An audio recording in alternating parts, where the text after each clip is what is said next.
going on, guys? Welcome back to the channel. Today we have our round 15 review. We had a decent week, 2-4-3-1, top 5%. Can't complain about that. Proudly wearing my Carlton beanie.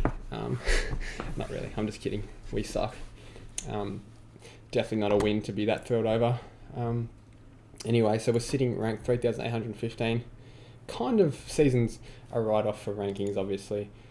Hopefully maybe we could crack top 1k. It's unlikely though. Anyway, let's get into the team. So Laird, 109. So he was on a really, I think he was on like 100 at halftime or something like that. He was on a lot of points early in the game. So he must have either got tagged or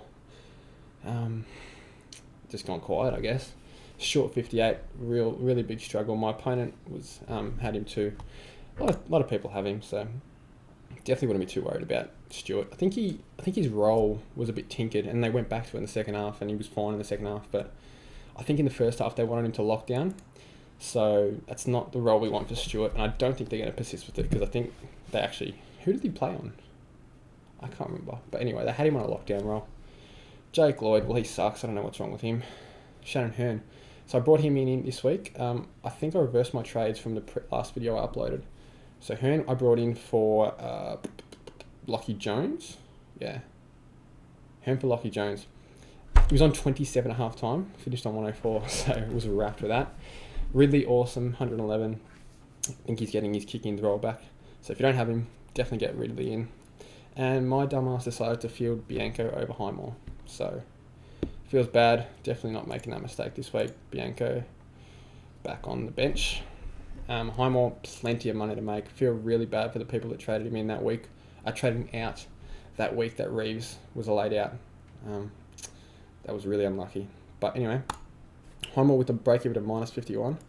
Honestly, a -54 might not even be a bad option to bring in now. I know he's expensive, but the way he's playing, I mean, if you could average, 90, he's had a one something, 119, I believe, 111, and then a 91. So he's pretty capable. Luke Evans was a 22. Wow. Newcombe 53. Yeah. He was started off on, I think, 0 at halftime. So for Newcombe to finish on 53, not too bad. McRae 137, Steele 132. That's what they do. Miller 123. Had him to the captain. Played, I think he was about 102 3/4 time. So I would have liked a slightly bigger score. However, that's still a good captain score. I'll take that. 105 for Oliver and 119 for Lyons. 147 for Merritt. 131 for Walsh. And 110 for Brayshaw. So these guys did what they do. I mean, every mid I had bowled out this week, which was handy. I really needed them to do that. Had a tough game. Had a tough matchup this week in my cash league, so it was important that all my primos fired, and they did, besides a few. Gawn and Grundy, same thing.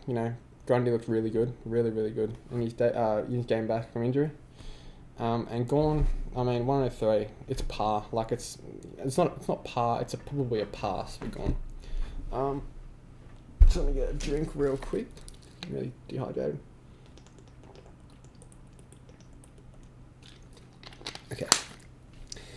Zorko 174. So if you don't have him, it's going to be very difficult. Break even of 86, and he's 650k. Cannot believe we're in this position with Zorko. Genuinely cannot believe it. So lucky, and yeah, paid what, 4 something for him.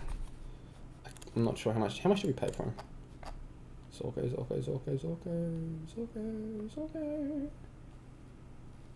487. Wow.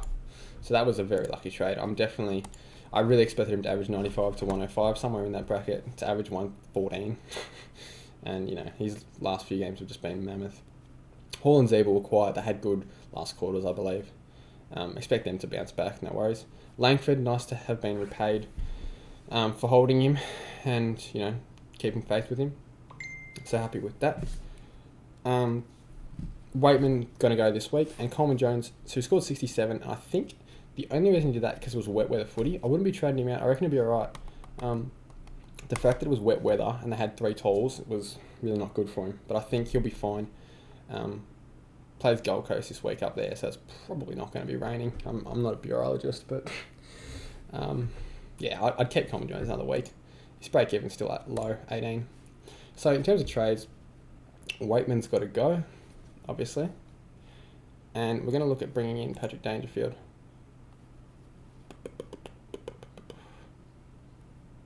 495k. I think that's probably as low as the Danger's going to get. And that'll be our only trade for this week. 4 trades left.